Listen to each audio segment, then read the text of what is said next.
Hello friends, this is Sumit and you are watching science of Sumit. तो आज हम लोग स्टार्ट करने वाले एक नया टॉपिक आयनिक कंपाउंड्स। तो आयनिक कंपाउंड्स के बारे में हम लोगों को समझना है कि आयनिक कंपाउंड्स क्या होते हैं और इसके अंदर क्या है, कुछ प्रॉपर्टीज़ होती हैं। मतलब इसकी कुछ हमें प्रॉपर्टीज़ भी देखनी है आयनिक कंपाउंड्स की, जो बेसिक प्रॉपर्टीज़ जनरली हम लोग हर जगह देखते ही हैं, तो हम लोगों को इसके बारे में भी समझना है। और इसके बाद हम लोग स्टार्ट करेंगे एक नया टॉपिक अकरेंस ऑफ मेटल, जिसके अंदर जो कि एक बड़ा टॉपिक है और एक इंपॉर्टेंट टॉपिक भी है इस चैप्टर का, उसको भी स्टार्ट करेंगे। सबसे पहले बात करते हैं आयनिक कंपाउंड। ये आयनिक कंपाउंड होते क्या हैं? तो आयनिक कंपाउंड को सिंपली समझ लेते हैं। मान लेते हैं हमारे पास एक एटम, एक मेटल है, मेटल ए, और एक हमारे पास नॉन मेटल है, मान लेते हैं नॉन मेटल है बी। तो इसमें क्या होगा, ये जो मेटल है, ये मेटल क्या करता है, अपने इलेक्ट्रॉन को ट्रांसफ़र कर देता है। ये इसके पास एक इलेक्ट्रॉन है, ये अपने इलेक्ट्रॉन को इधर ट्रांसफ़र कर देगा, किसके पास? नॉन मेटल के पास। तो इसने क्या किया, इलेक्ट्रॉन का ट्रांसफ़र हो गया, ये इलेक्ट्रॉन जो है वो इधर पहुंच गया, तो इलेक्ट्रॉन ट्रांसफ़र हो गया। अब इसमें हम लोगों ने क्या देखा, मेटल ने नॉन मेटल को इलेक्ट्रॉन ट्रांसफ़र किया है। हम लोग जानते हैं मेटल हमेशा इलेक्ट्रॉन को लूज़ करता है और नॉन मेटल गेन करता है, ये हम पिछले वीडियो लेक्चर में समझ चुके हैं। तो हम लोगों ने देखा मेटल ने इलेक्ट्रॉन को नॉन मेटल की तरफ ट्रांसफ़र कर दिया।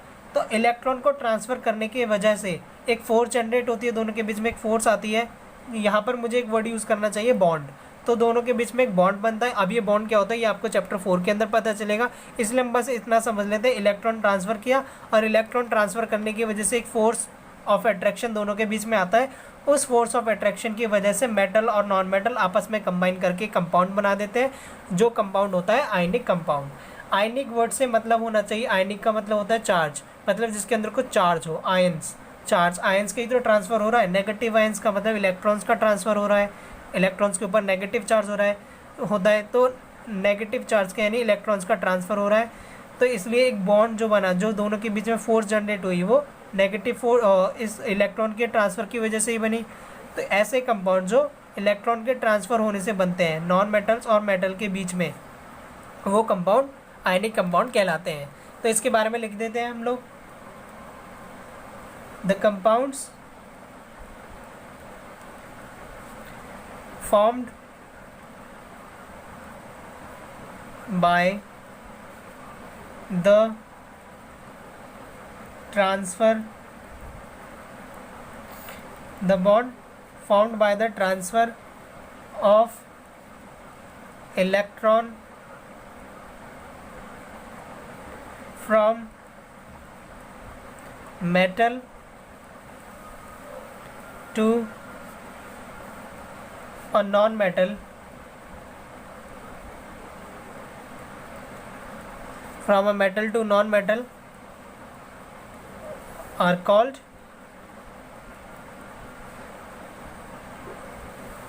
Ionic compounds. तो उन्हें हम लोग आयनिक कंपाउंड्स बोलते हैं,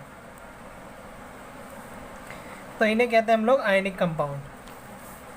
तो ये हमारे पास हो गया आयनिक कंपाउंड। और इसके बाद हम लोग इसके फिजिकल प्रॉपर्टीज़, जो इसकी बेसिक प्रॉपर्टीज़ हैं, उनके बारे में भी समझ लेते हैं। तो हम लोग यहाँ लिखेंगे प्रॉपर्टीज़ ऑफ आयनिक कंपाउंड्स। तो आयनिक कंपाउंड्स की कुछ प्रॉपर्टीज़ के बारे में भी हम लोग यहाँ समझना है। जनरली जो बेसिक प्रॉपर्टीज़ जो हम लोग हर एक कंपाउंड या हर एक एलिमेंट के अंदर देखने की कोशिश करते हैं, वो होते हैं, जैसे कि सबसे पहली प्रॉपर्टीज़ की कि फ़िज़िकल नेचर कैसा होता है, मतलब सॉलिड है, लिक्विड है, कैसा होता है। तो ये फ़िज़िकल नेचर की बात करें तो ये सॉलिड होता है और हार्ड होता है। अब यहाँ पे मैंने दो वर्ड यूज़ किए, सॉलिड और हार्ड। जनरली सॉलिड और हार्ड दोनों अलग अलग चीज़ होती हैं। इसको समझने के लिए जैसे कि सॉलिड और हार्ड का एग्जाम्पल, मैं एक ही चीज़ का एग्जाम्पल देके समझा देता हूँ। हमारे पास एक स्पंज है, जो स्पंज है वो सॉलिड होता है, वो एक सॉलिड स्ट्रक्चर है, लेकिन वो हार्ड नहीं होता। हम लोग जानते हैं वो हार्ड नहीं है, अगर किसी के ऊपर फेंका जाए तो उसको कोई इतना डैमेज नहीं होगा, तो वो हार्ड नहीं होता, लेकिन सॉलिड ज़रूर होता है। अब जैसे कोई हमारे पास ईंट हो गई या ब्रिक हो गई, मतलब तो वो सॉलिड भी है और हार्ड भी है, तो सॉलिड और हार्ड दोनों होता है।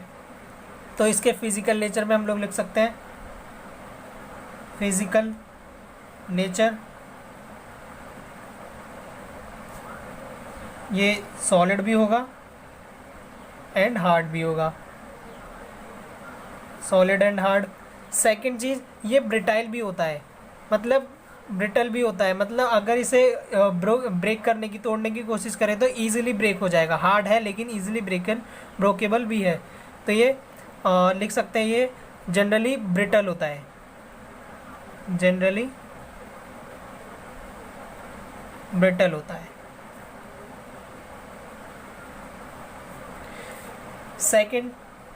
सेकंड हम बात करेंगे इसके मेल्टिंग पॉइंट और इसके बॉइलिंग पॉइंट की।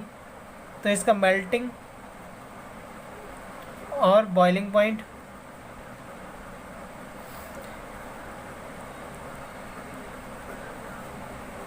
इसके मेल्टिंग पॉइंट और बॉइलिंग पॉइंट में देखें तो जिसका मेल्टिंग पॉइंट जो होता है वो बहुत ज़्यादा हाई होता है और इसका बॉइलिंग पॉइंट भी बहुत ज़्यादा हाई होता है, क्योंकि ये सॉलिड है, इसको मेल्ट या बॉईल करने में बहुत ज़्यादा टाइम लगेगा, मतलब ज़्यादा टेम्परेचर देना पड़ेगा। तो high melting point and boiling point, तो हाई होता है इसका मेल्टिंग पॉइंट भी और इसका बॉइलिंग पॉइंट भी। तीसरी प्रॉपर्टी जो हम लोग इसके अंदर समझनी है वो है इसकी सॉल्युबिलिटी।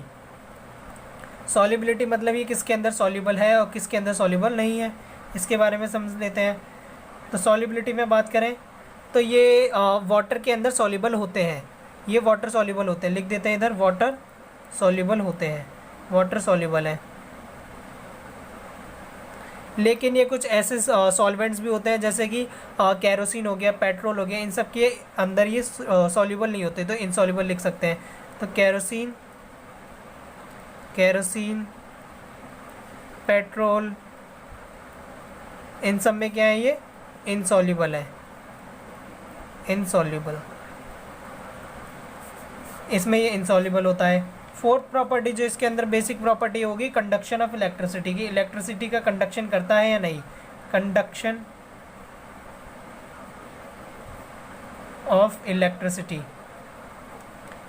इलेक्ट्रिसिटी की कंडक्शन की बात करें तो इलेक्ट्रिसिटी का कंडक्शन ये करता है, लेकिन इसके अंदर एक इम्पॉर्टेंट चीज़ है, ये इलेक्ट्रिसिटी का कंडक्शन तभी कर सकता है जब ये मॉल्टन स्टेट में या सॉल्यूशन फॉर्म में हो, मतलब ये एक सॉल्यूशन फॉर्म में होना चाहिए। अगर ये सॉलिड स्टेट में है तो ये इलेक्ट्रिसिटी को कंडक्ट नहीं कर सकता। इलेक्ट्रिसिटी को कंडक्ट करने के लिए इसे मॉल्टन स्टेट या सॉल्यूशन फॉर्म में बनना पड़ेगा। तो इधर हम लोग लिख लेते हैं, फिर इसका रीज़न भी समझते हैं कि क्यों होता है। सॉलिड, इधर लिखते हैं in solid state, in solid state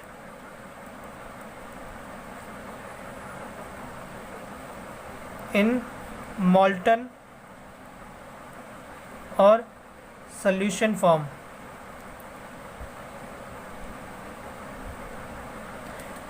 तो ये सॉलिड स्टेट में इलेक्ट्रिसिटी को कंडक्ट नहीं करता, लिख देंगे, और मॉल्टन स्टेट में ये या सॉल्यूशन फॉर्म में इलेक्ट्रिसिटी को कंडक्ट करता है।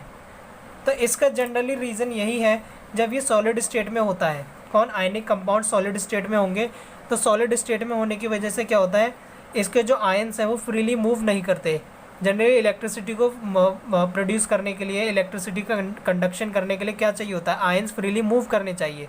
इसके अंदर जो आयंस हैं वो सॉलिड स्टेट में फ्रीली मूव नहीं कर पाते।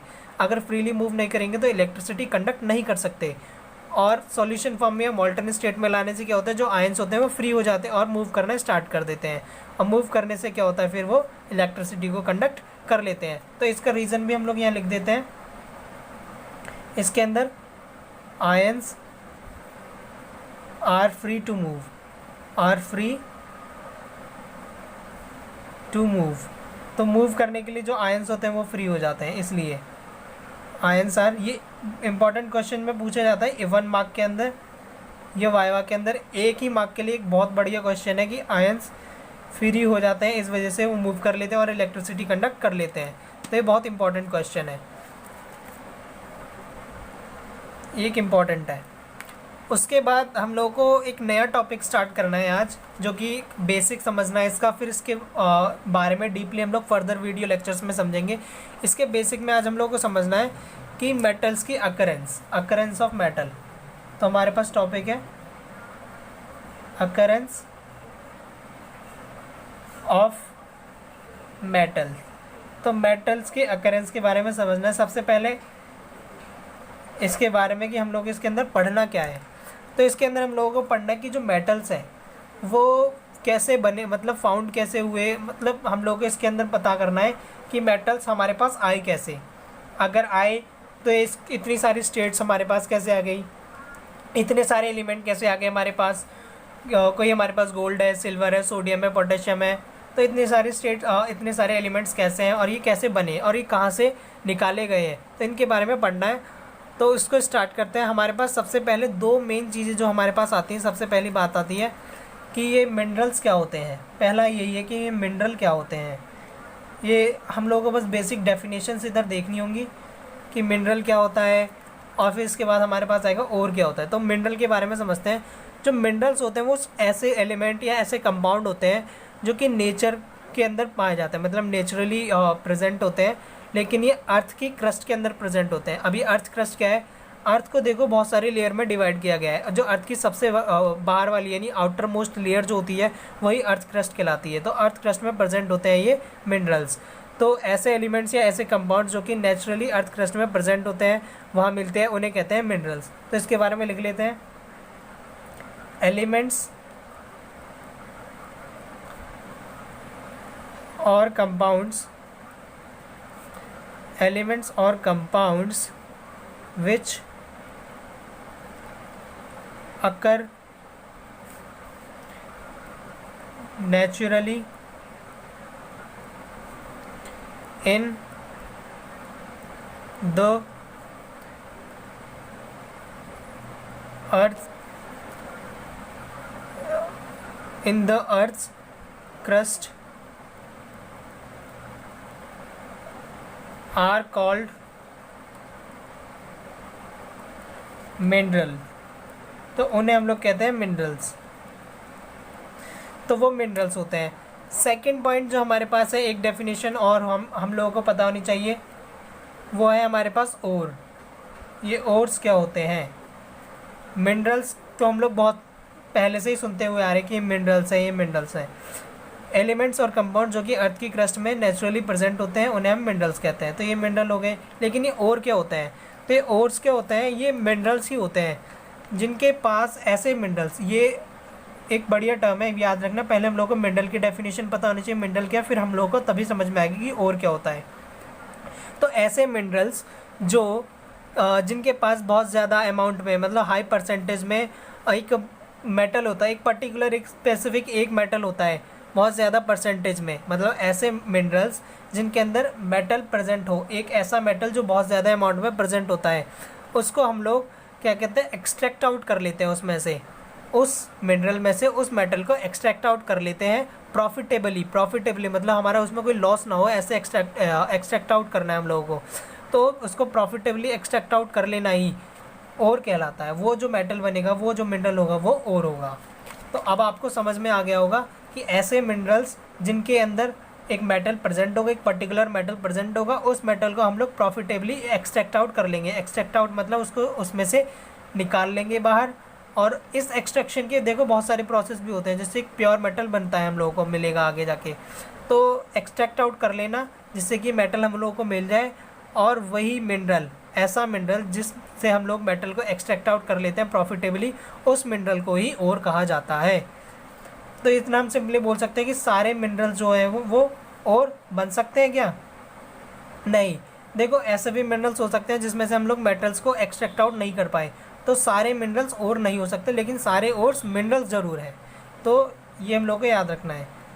तो हम लोग लिख लेते हैं यहाँ पे पहले, minerals that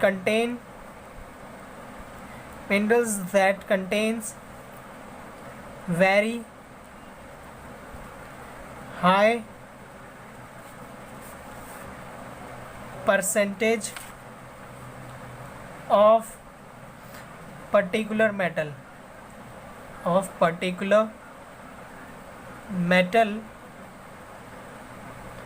and the metal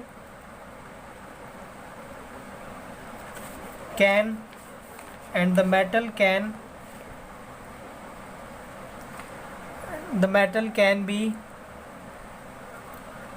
profitably extracted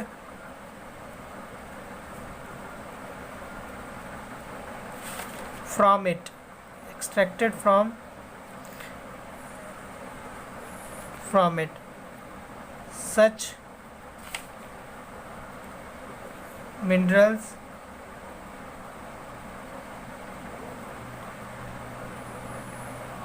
are called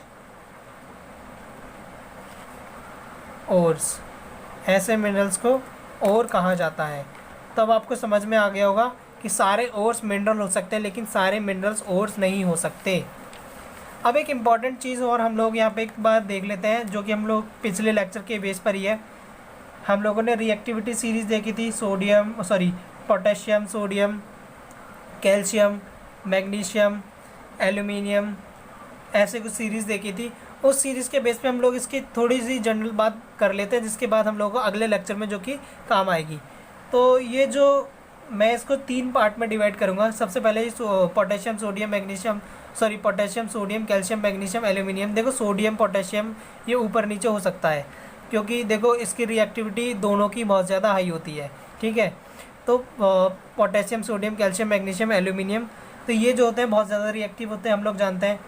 तो ये वेरी रिएक्टिव लिख सकते हैं, वेरी हाई रिएक्टिविटी, इनकी रिएक्टिविटी बहुत ज़्यादा होती है, इनकी रिएक्टिविटी बहुत ज़्यादा है। इनकी रिएक्टिविटी ज़्यादा होने की वजह से ये नेचर में फ्रीली तो प्रेजेंट हो नहीं सकते, तो हम लोग लिख सकते हैं नॉट फाउंड फ्री स्टेट। तो ये फ्री स्टेट में प्रेजेंट ही होते हैं, not found in free state, not found in free state. तो फ्री स्टेट में प्रेजेंट नहीं होते। अब इनका एक्सट्रैक्शन कैसे करेंगे? फिर इनको एक्सट्रैक्ट आउट करने के लिए एक प्रोसेस होता है जिसको हम लोग कहेंगे इलेक्ट्रोलिसिस। तो इलेक्ट्रोलिसिस की मदद से इन्हें एक्सट्रैक्ट आउट कर लेंगे, इलेक्ट्रोलाइसिस। तो इलेक्ट्रोलाइसिस करके इनको एक्सट्रैक्ट आउट कर लेंगे, ये इसका प्रोसेस हो गया। सेकंड जो पार्ट जो हमारे पास बनेगा वो है जिंक का, आयरन का, जिंक, आयरन, लेड, कॉपर और मरकरी। तो ये हमारे पास कुछ हो गए। ये जो है वो मॉडरेटली रिएक्टिव होते हैं, मतलब इतने हाईली रिएक्टिव भी नहीं होते लेकिन कम रिएक्टिव भी नहीं होते। तो ये मीडियमली रिएक्टिव होते हैं। तो इधर लिख लेते हैं मॉडरेटली रिएक्टिव। तो मॉडरेटली रिएक्टिव हो गई है हमारे पास मेटल्स। अब इनकी खास बात क्या है? देखो फ्री स्टेट में तो ये भी प्रेजेंट नहीं होंगे, लेकिन ये इतने रिएक्टिव भी नहीं है कि सभी के साथ रिएक्ट कर जाएं। तो ये प्रेजेंट होंगे लेकिन कुछ सब्सटेंसेस के साथ, जैसे कि अकर्स एज, ये सल्फाइड बना लेंगे। तो हम लोग यहाँ लिख सकते हैं सल्फाइड बना लेते हैं, ये सल्फाइड्स, ऑक्साइड्स और कार्बोनेट्स। तो ये इन स्टेट में प्रेजेंट हो सकते हैं, सल्फाइड्स की फॉर्म में, ऑक्साइड की फॉर्म में और कार्बोनेट्स की फॉर्म में ये प्रेजेंट हो जाते हैं, कार्बोनेट्स। और इनके जो एक्सट्रैक्शन का प्रोसेस है उसका नाम है रिडक्शन बाय कार्बन। तो कार्बन का यूज़ करके हम लोग इसको रिड्यूस कर देंगे, रिडक्शन बाय कार्बन। तो कार्बन का यूज़ करेंगे और कार्बन का यूज़ करके इनको रिड्यूस कर देंगे, और ये इनके एक्सट्रैक्शन का एक प्रोसेस हो गया, इनको एक्सट्रैक्ट आउट करने का तरीका हो गया ये। तीसरा जो हमारे पास है वो हमारे पास बचता है, 2 ही एलिमेंट बचते हैं, 2 हमारे पास मेटल, एक सिल्वर और एक गोल्ड। तो ये सिल्वर और गोल्ड बचे। ये लीस्ट रिएक्टिव होते हैं, सबसे कम रिएक्ट करते हैं, लीस्ट रिएक्टिव, सबसे कम रिएक्ट करने वाले मेटल्स हैं हमारे पास ये। और इनकी बात करें तो ये फ्री स्टेट में प्रेजेंट होते हैं, प्रेजेंट इन फ्री स्टेट।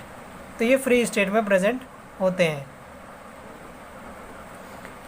अब जब ये फ्री स्टेट में प्रेजेंट है तो हमें इन्हें एक्सट्रैक्ट आउट करने के लिए किसी प्रोसेस की भी ज़रूरत नहीं है, तो ये फ्रीली प्रेजेंट होते हैं। तो फ्रेंड्स यही था हमारा आज का वीडियो लेक्चर, जिसके अंदर हम लोगों ने समझा आयनिक कंपाउंड्स और उसकी प्रॉपर्टीज़ के बारे में, और फिर अकरेंस ऑफ मेटल जो कि बेसिक टर्मिनोलॉजीज़ के बारे में समझ ली, और इसके बारे में हम लोगों को डीपली पता चलेगा अगले वीडियो लेक्चर्स के अंदर। तो फ्रेंड्स ये था हमारा आज का वीडियो लेक्चर। आई होप आपको ये वीडियो पसंद आया होगा। तो प्लीज़ चैनल को सब्सक्राइब कीजिए, वीडियो पर लाइक कीजिए और कमेंट कीजिए कोई भी क्वेरी। Thank you.